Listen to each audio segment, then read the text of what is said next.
នៅក្នុងវីដេអូនេះខ្ញុំនឹងបង្ហាញអំពីការ sort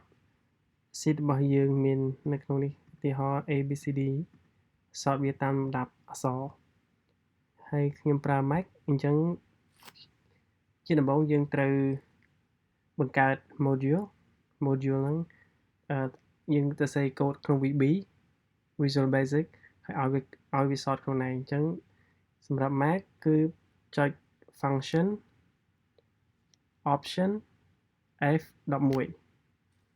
អញ្ចឹងវា load ឲ្យយើងបង្កើត module មួយអញ្ចឹងនៅក្នុងនេះខ្ញុំអាចបង្កើត module មួយបានយើងចូលទៅក្នុង insert module ហើយនៅក្នុងនេះខ្ញុំ pass code របស់ខ្ញុំទៅ code របស់ខ្ញុំនេះវាមានចំណុច array ខ្លះនៅក្នុងនេះវាដោយសារវា Mac អញ្ចឹងខ្ញុំកែនឹងតិចទៅអូខេហើយខ្ញុំ run វាខ្ញុំឃើញថាវា run បានល្អហើយអញ្ចឹងខ្ញុំបិទវាចោល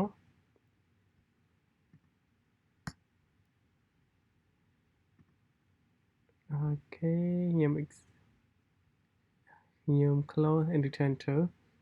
អញ្ចឹងខ្ញុំចង់ run module របស់ខ្ញុំចុច function option F8 នេះគឺជា module ដែលខ្ញុំបង្កើតមកហ្នឹងអញ្ចឹងខ្ញុំចុច run វាហើយវាសួរថាតើខ្ញុំ run វាជា ascending order ពីតូចទៅធំឬក៏ពីធំទៅតូចអញ្ចឹងខ្ញុំយក ascending order ខ្ញុំចុច yes អញ្ចឹងឃើញហើយនៅខាងក្រោមនេះវា run ABCD ឲ្យខ្ញុំអញ្ចឹងខ្ញុំនឹងសាកល្បង run វាពី FED ម្ដងទៀត F option F8 អញ្ចឹងខ្ញុំ run វាហើយលើនេះខ្ញុំយក no អញ្ចឹងឃើញហើយថានៅក្នុង sheet របស់ខ្ញុំវាបដូរពី FED B CBA មកវិញអញ្ចឹងខ្ញុំនឹង copy code ហ្នឹង pass នៅក្នុង comment ខាងក្រោមសូមអរគុណច្រើន